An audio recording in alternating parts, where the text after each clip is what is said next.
The reading room smelled like old paper and the cedar of a conference table that had probably cost more than my first car. It was 10:14 on a Tuesday morning in February, cold enough outside that the windows had fogged along the bottom edge, and I was sitting in a leather chair that creaked every time I shifted my weight, waiting for a lawyer named Preston Hale to finish clearing his throat.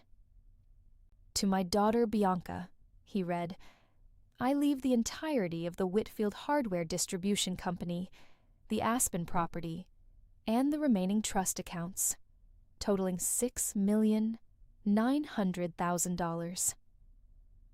He paused, adjusted his glasses, and continued, "To my daughter Colette, I leave $1. He set the page down gently, the way you'd set down something you didn't want to be blamed for. There's a handwritten note attached. Your father asked that it be read aloud. It says, 'So she remembers she was always on her own.'" Bianca didn't gasp. She didn't even look surprised.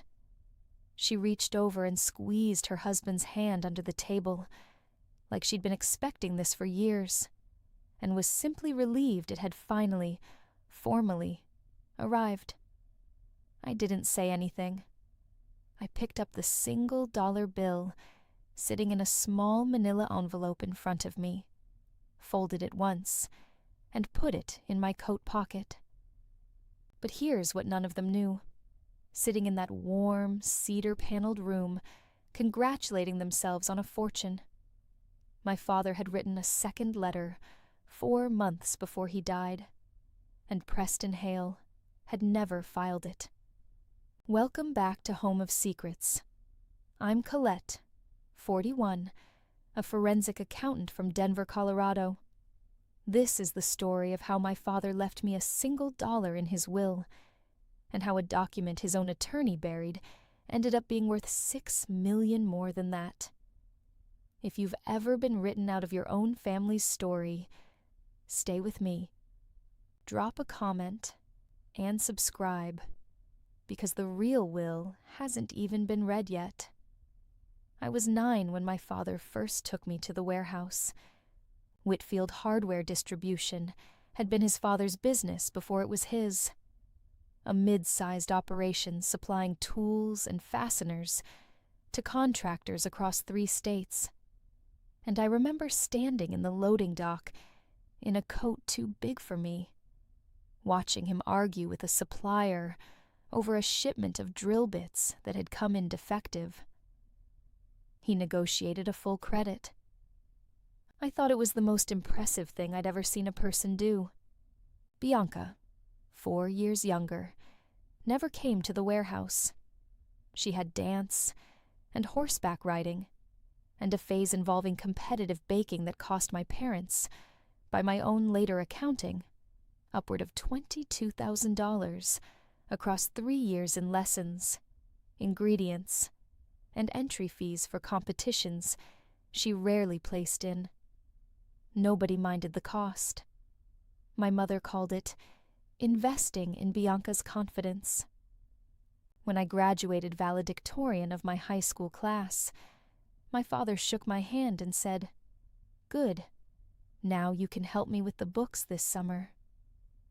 When Bianca got a participation ribbon at a regional baking competition 2 years later, my mother framed it and hung it in the front hallway, where it stayed for the next 15 years, dead center, at eye level, the first thing any guest saw walking through the door. I have my own version of that ribbon. It's a certificate from the state CPA board, my license, framed and sitting in a drawer in my home office, because there was never a hallway in my parents' house that had room for it. I started doing the company's books at 16, unpaid, because my father said it would look good on college applications, and, more quietly, because the business was already starting to strain under supplier debt he hadn't told my mother about. I didn't understand the full shape of that strain yet. I would, eventually, It would take up 12 years of my adult life. I need you to understand the business, because the business is the whole reason that dollar bill sitting in my coat pocket meant something different than my father intended.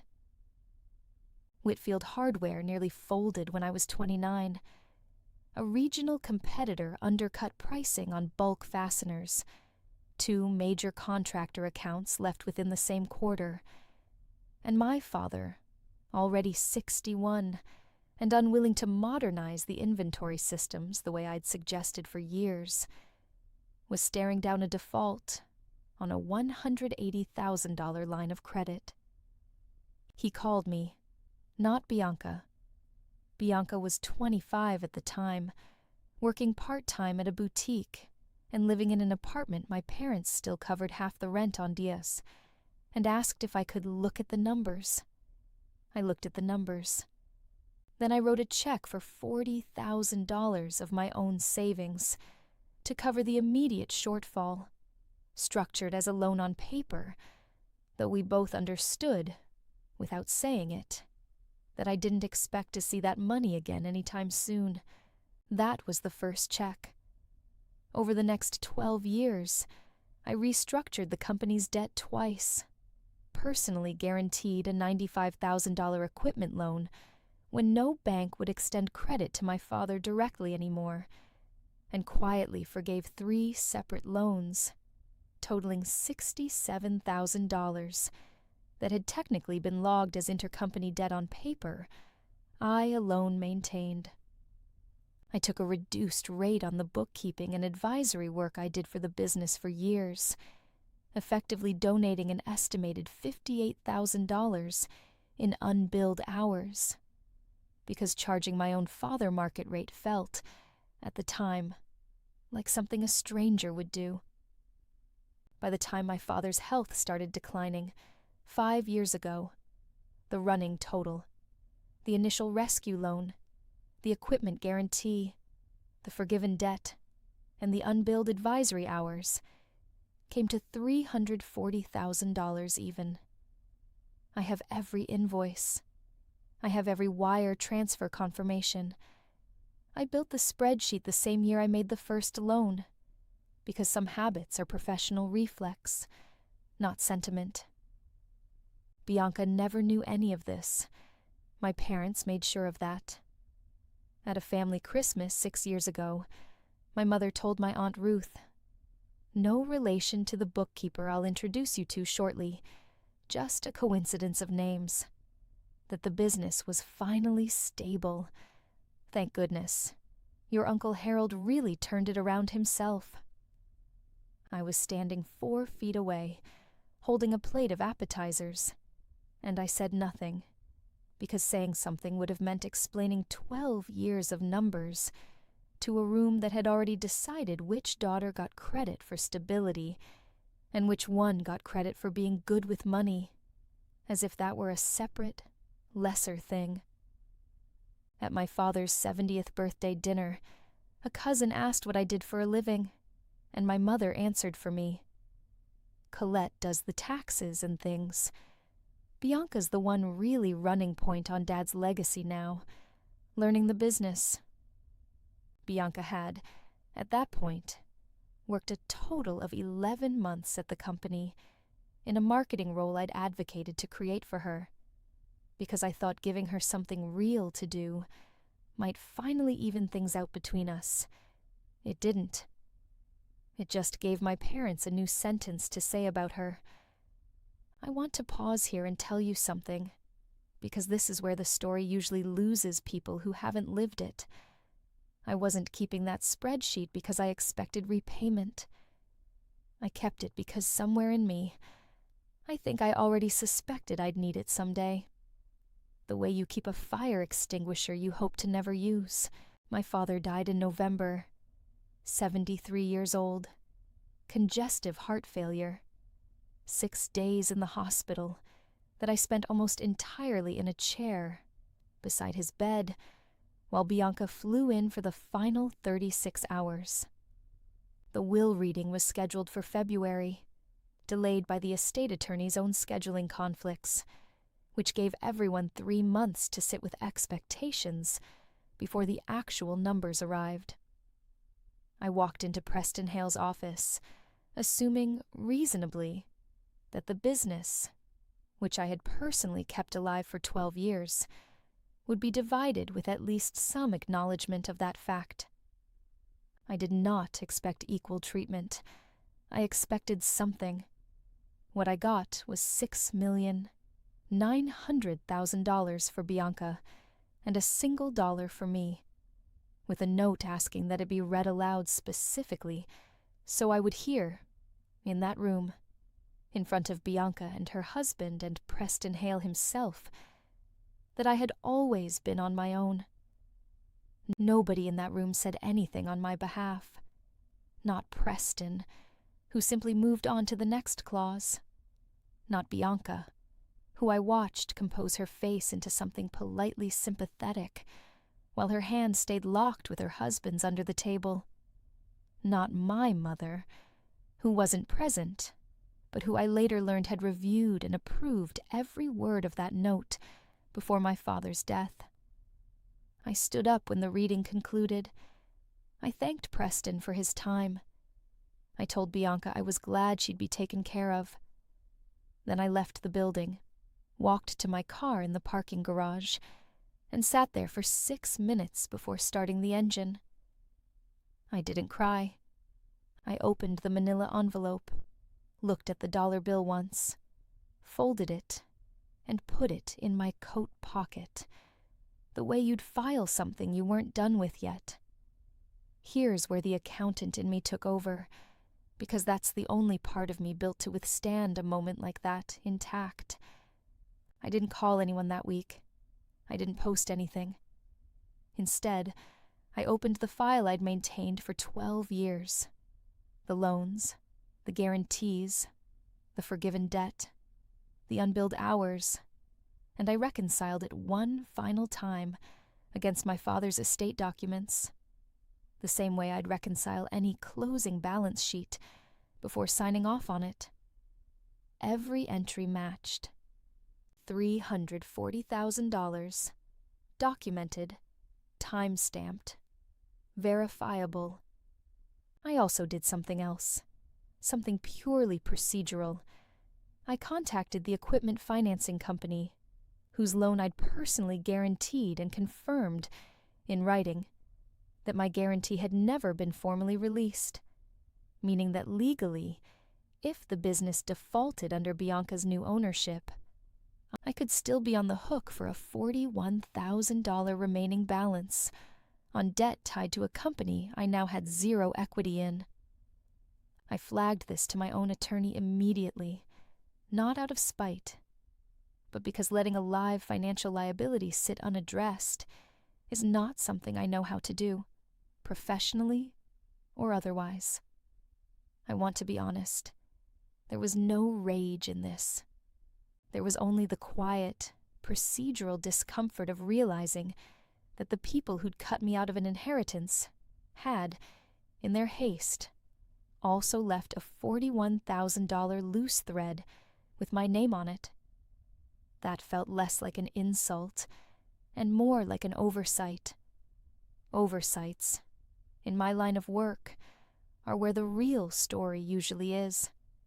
Within a month, the family narrative had solidified into something I recognized instantly, having watched versions of it play out my whole life. Colette got what she deserved because she'd always kept her distance. Colette never really showed up for Dad the way Bianca did. Colette was probably still upset about money. Typical. My Aunt Ruth, the cousin's mother, not the bookkeeper, relayed most of this to me secondhand, seemingly under the impression I'd want to know, or perhaps under the impression that repeating it enough times might make me finally defend myself in the exact way everyone seemed to expect. I didn't defend myself. I didn't post a single word about it anywhere. Instead, I opened a new folder, separate from the 12-year business file, and began logging, without commentary, every piece of second-hand gossip that reached me, dated and sourced. The same procedural instinct that had built the first file now quietly building a second one. Not for revenge. For the same reason I've always kept records. Because someday, someone would ask me to prove what actually happened. And I have never once in my career shown up to that conversation empty-handed. My old boss and mentor, Arthur Kessler, a retired forensic accountant I'd trained under for 6 years early in my career, called me that same month, having heard a garbled version of events through a mutual contact. He didn't ask if I was okay in the vague way people do when they don't actually want an answer. He asked, "Did your father's attorney file everything before the funeral or after?" I didn't understand the question yet. I would, within the week. Arthur's question sent me back through my father's personal files, which Preston Hale had released to me, along with a handful of other documents, of sentimental value only, a phrase that turned out to be doing a great deal of quiet, dismissive work. Among those files was a sealed envelope from Ruth Pemberton, my father's bookkeeper of over 20 years, who'd retired the year before his death, but had kept, out of what she later told me was simple professional habit, copies of anything she'd notarized for him in her final year on staff. Inside was a codicil to his will, dated 4 months before his death, handwritten and separately notarized, that Preston Hale's office had never filed with the court. The codicil read, in part, that Harold Whitfield had recently learned the true extent of what my daughter Colette provided this business and this family over 12 years. Funds and effort I did not fully understand until Ruth showed me the full accounting, and that he wished to restore Colette's inheritance to reflect the truth rather than the misunderstanding I allowed to stand for too long. It adjusted the estate split substantially, restoring a share of the trust and business equity to me that the original will had zeroed out. Ruth told me, when I called her, that my father had asked her, 4 months before he died, to walk him through the 12 years of loans and forgiven debt line by line, because he'd overheard my mother making a comment he found himself unable to shake. Something dismissive about how I'd never really contributed anything real to the business. He'd asked Ruth to show him the actual numbers. She had.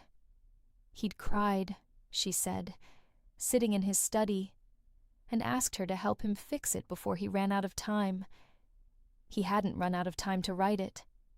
He'd run out of time to make sure it got filed, and Preston Hale, for reasons that would later become their own separate, uncomfortable question, had never submitted it to the court before the original will was probated. I sat with that letter for a long time. This wasn't about the money anymore. Not entirely. It was about the fact that my father had, at the very end, seen the actual ledger of what I'd done. And I hadn't been in the room to hear it. Ruth had. Now I needed someone who could put that truth in front of a judge. I hired Nadia Okonkwo, a probate litigation attorney Arthur had worked with on 2 prior estate disputes. The kind of person who reads codicils the way I read balance sheets, for what's missing as much as what's there. She filed a petition to admit the codicil into probate, formally alleging that Preston Hale's office had failed to submit a validly executed testamentary document prior to the original will's approval. The numbers mattered here, so I'll give them to you plainly.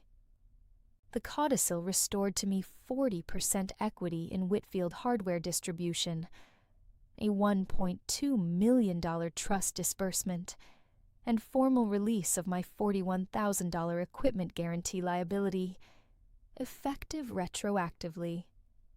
Nadia estimated, conservatively, the total value of what the codicil restored at just over $2.1 million, once the equipment guarantee release and equity valuation were factored in alongside the trust.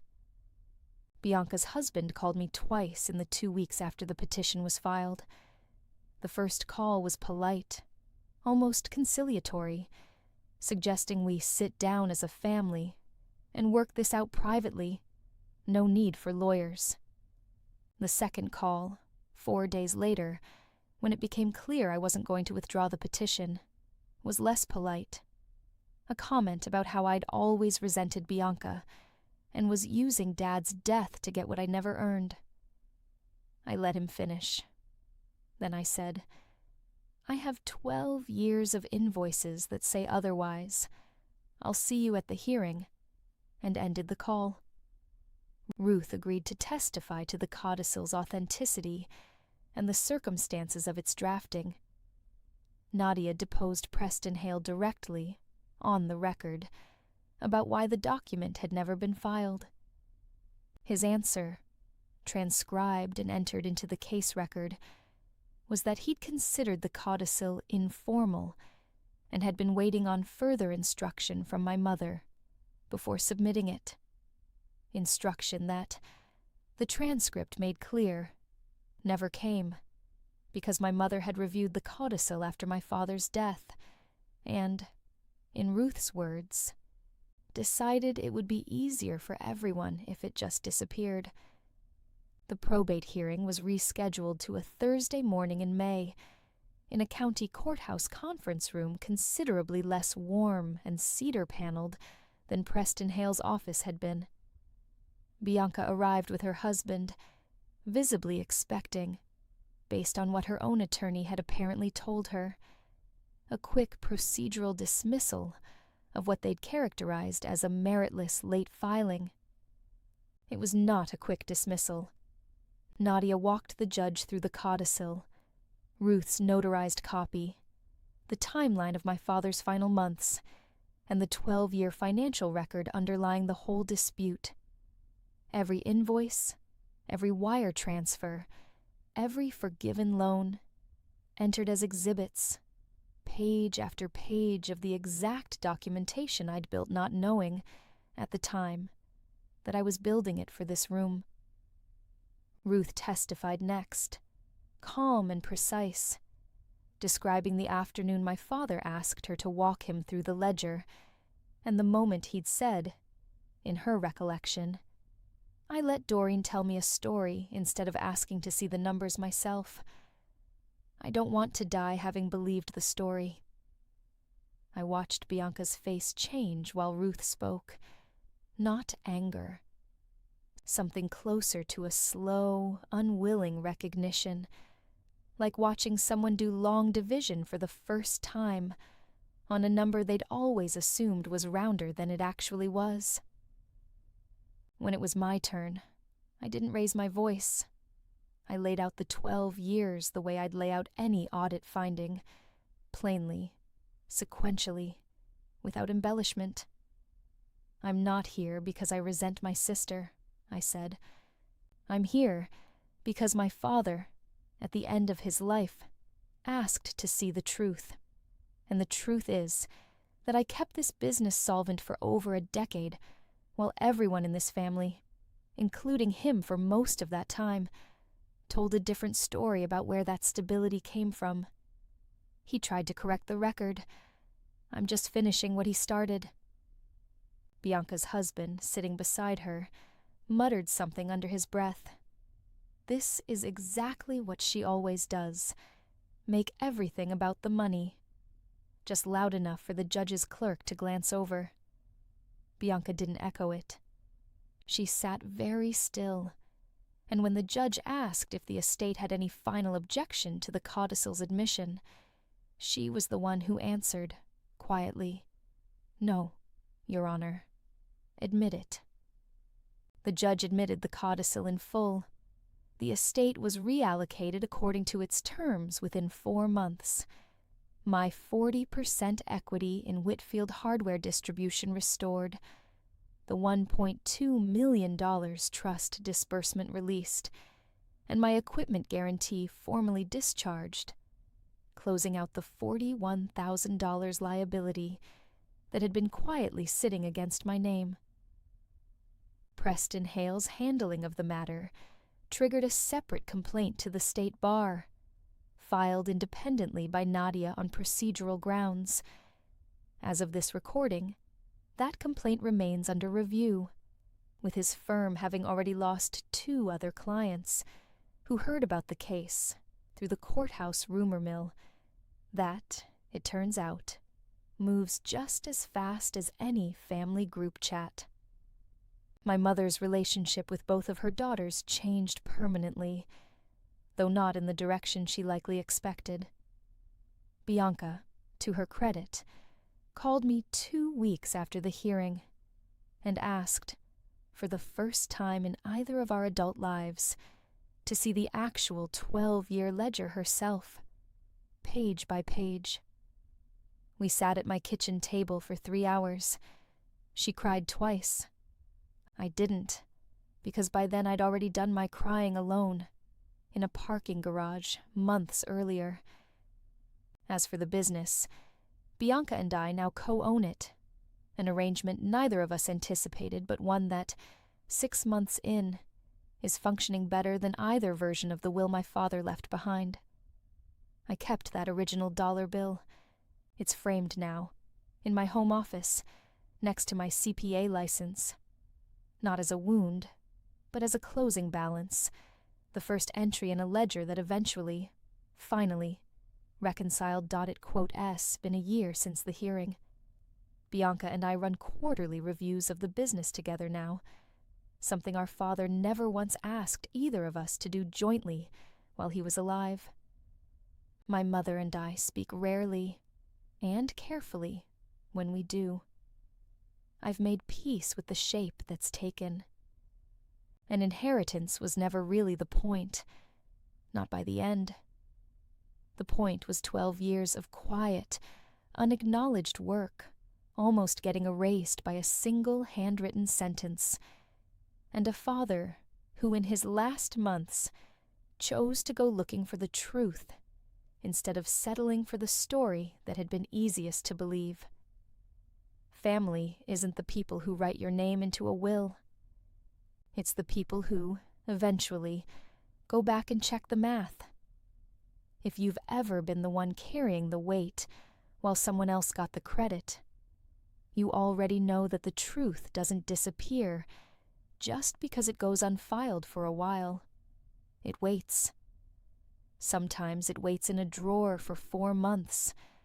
Sometimes it waits 12 years. Either way, it's still there when someone finally goes looking.